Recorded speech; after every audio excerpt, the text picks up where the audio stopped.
नमस्कार दोस्तों। प्रस्तुत है मुंशी प्रेमचंद्र द्वारा लिखी कहानी सौदाए खाम। शाम का समय था। इलाहाबाद सेंट्रल जेल के सामने छतनार बरगद के पेड़ के नीचे दो सिपाही बैठे हुए थे। किशोर व कारे सिंह जोर जोर से भांग पीस रहा था और यह कोशिश कर रहा था कि बट्टे के साथ सिल उठ जाए, और काला कलूटा रुस्तम खान धीरे धीरे अफीम घोलता था। दोनों के चेहरे चमक रहे थे और दोनों मुस्कुरा मुस्कुरा कर एक दूसरे की ओर देखते थे।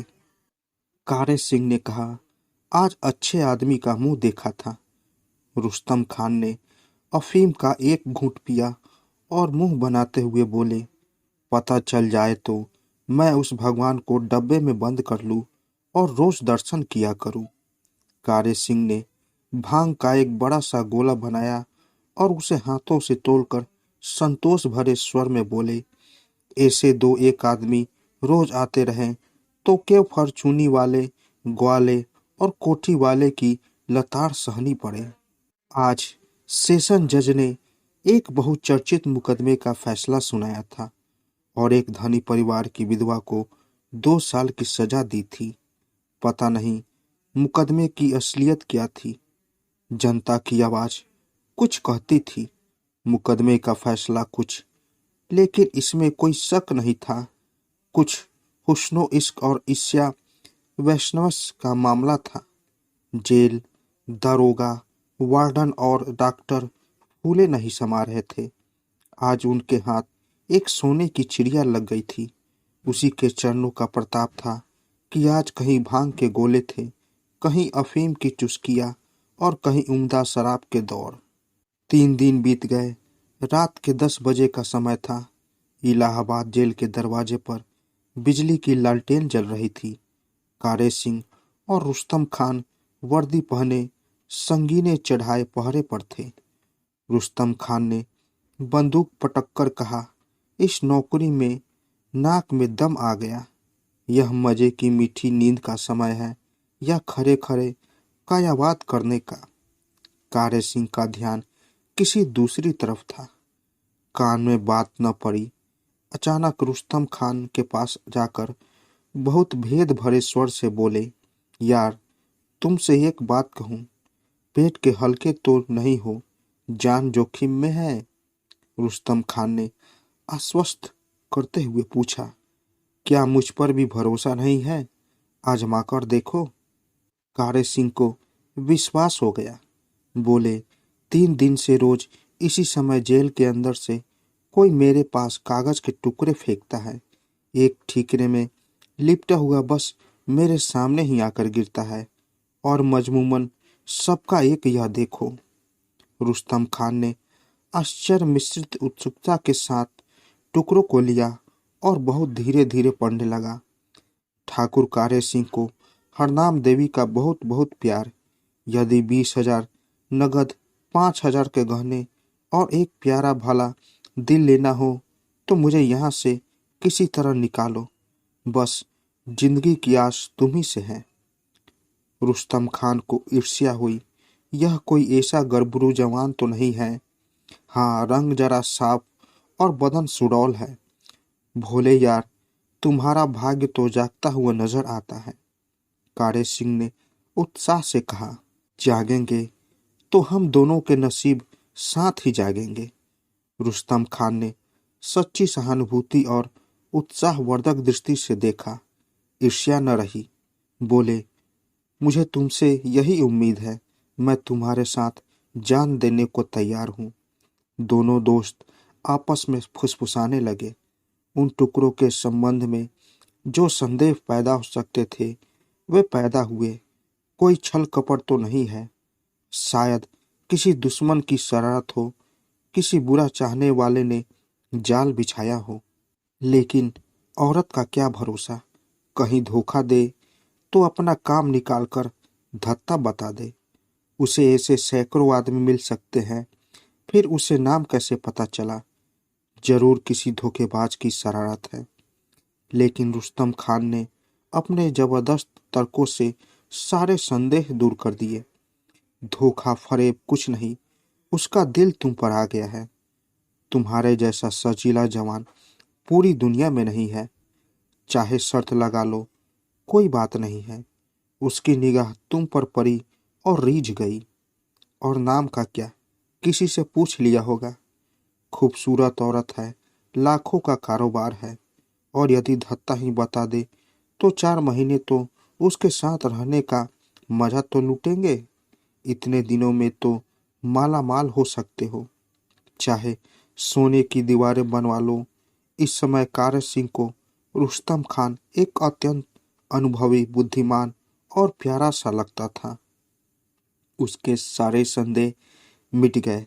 अटकले वटकले बोले, तो तुम्हारी यही सलाह है? रुस्तम खान ने सुदृढ़ से कहा, हाँ। कारन सिंह, कुछ आगा पीछा न करे। रुस्तम खान, आगा पीछा करके पछताओगे। मोती तो डूबने से ही मिलता है। ये बातें हो ही रही थी कि दोनों सिपाहियों के सामने कागज में लिपटा हुआ एक ठिकरा आकर गिरा। रुस्तम खान ने दौड़कर उठा लिया। यह अफीम की तरंग हो या तरक्की न होने की निराशा, इस मामले में उसकी हैसियत एक सहयोगी और हमदर्द होने के पर भी उसका उत्साह और साहस असली हीरे से कोई दई कम आगे था।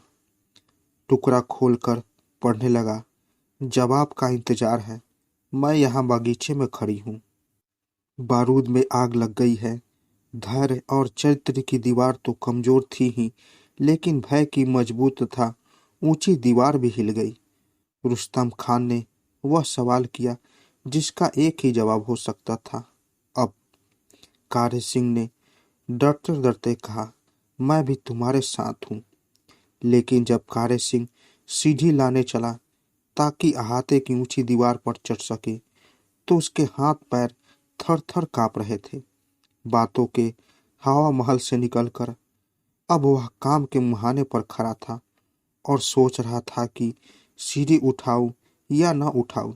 यदि कोई देख ले, किसी दूसरे सिपाही की नजर पड़ जाए या रुस्तम खान ही विश्वासघात कर बैठे तो जान आफत में फंस जाए। इस सोच विचार में उसे देर हुई तो रुस्तम खान लपकते हुए आया और व्यंग्यात्मक स्वर में बोले, यहाँ खड़े खड़े सीढ़ी के नाम को रो रहे हो क्या? चूड़ियां क्यों नहीं पहन ली? कारन सिंह ने शर्मिंदगी से सिर झुकाकर उत्तर दिया, भाई, यह काम मेरे बूते का नहीं है। मैं क्या करूं? रुस्तम खान उन शीघ्र भरोसा करने वालों लोगों में था जो सिर झुकाता है मगर तर्क देते नहीं थकते। बोला, अच्छा हटो, मैं ही ले जाता हूँ।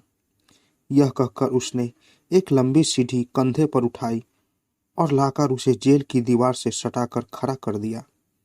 अब कठिनाई का पहला और कठिन पग उठाना था। सीढ़ी पर चढ़कर अंदर कौन जाए? कारन सिंह जानता था, अगर मैंने जरा भी संकोच किया तो रुस्तम खान सीढ़ी पर चढ़ जाएगा और सेहरा भी उसी के सिर होगा। जो भेदी था वह शत्रु न बन जाए। रुस्तम खान की जिंदा दिली ने उसे भी कुछ जोश दिलाया। सीढ़ी पर तो चढ़ा, परंतु इस तरह मानो कोई सूली के तख्ते पर लिए जा रहा हो। हर एक कदम के साथ दिल बैठा जाता था और बहुत मुश्किलों से सीढ़ी के डंडों पर पैर जमते थे। अंतरात्मा की आवाज कभी की बंद हो चुकी थी, लेकिन दंड का भय बाकी था। इंसान मच्छर के डंक की अपेक्षा कर सकता है, लेकिन कौन है जो तेज भाले के सामने ढाल बन सके?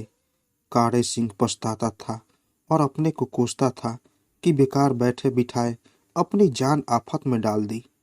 पता नहीं सुबह को क्या गुल खिलेंगे, और यह अवश्य भावी था कि यदि रुस्तम खान नीचे न खड़ा होता तो वह कुशल पूर्वक नीचे उतर जाने के लिए देवताओं की मनौतियां मानता।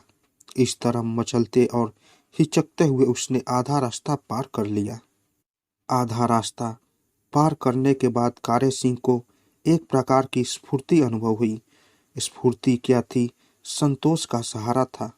उसने तेजी से पैर उठाए और बात की बात में जेल की दीवार पर जा पहुंचा।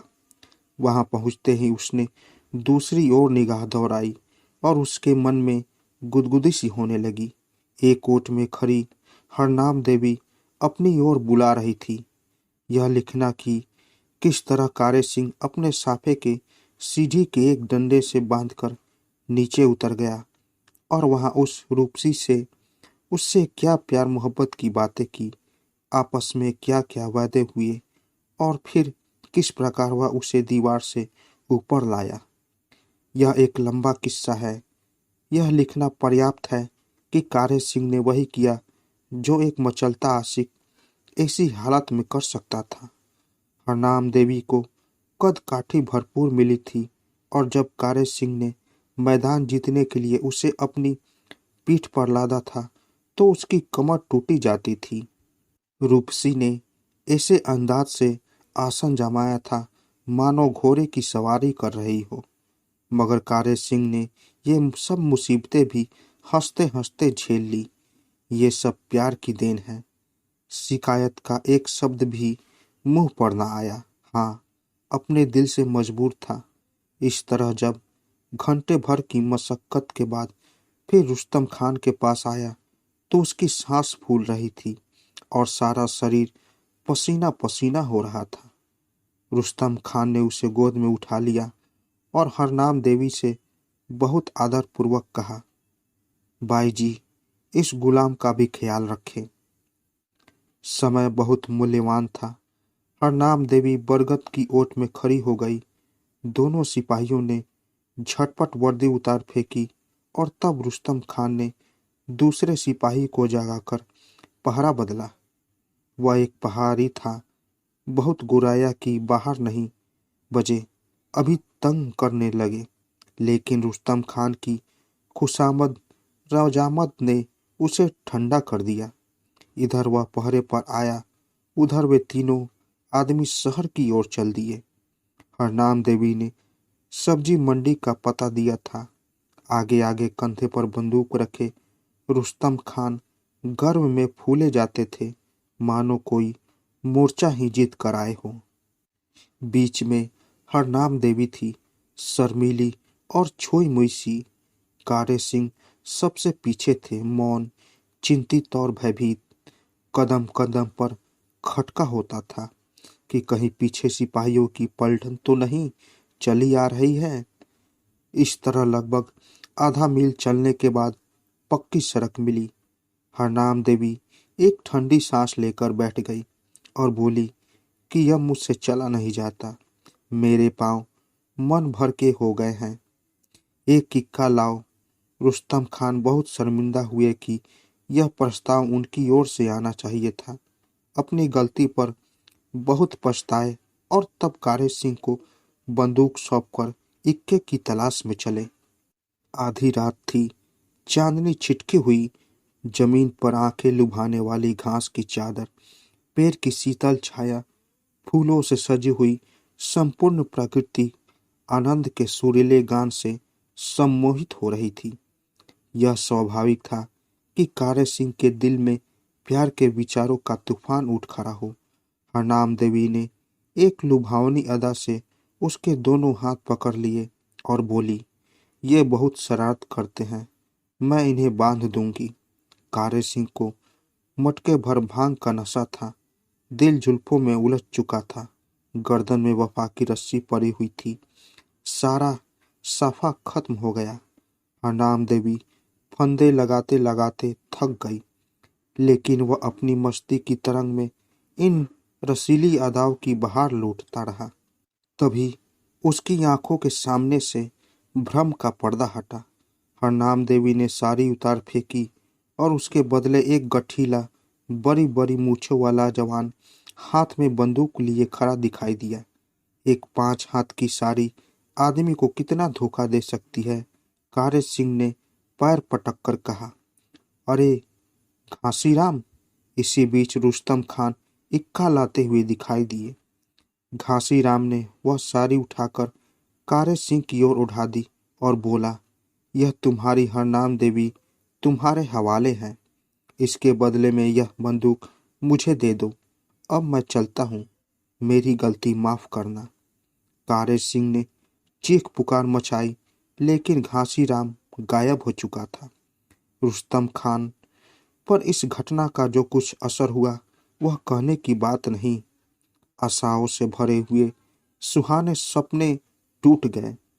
इस राजदारी कोशिश और हमदर्दी का यह पुरस्कार मिला कि कारे सिंह ने सारा इल्जाम उसके सिर रखा, और जब वह अपनी सफाई देने लगा तो गरीब को ऐसा धोबी पाट मार दिया कि उसकी कलाई टूट गई। उसी रात को शहर में 2 सशस्त्र डाके पड़े।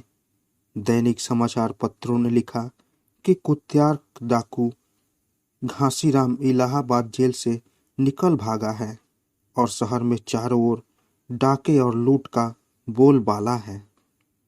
तो दोस्तों, कैसी लगी कहानी?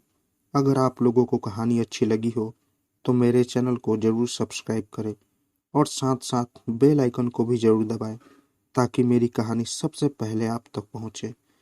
तो दोस्तों, मिलते हैं एक नई कहानी के साथ एक नए वीडियो में। तब तक के लिए नमस्कार।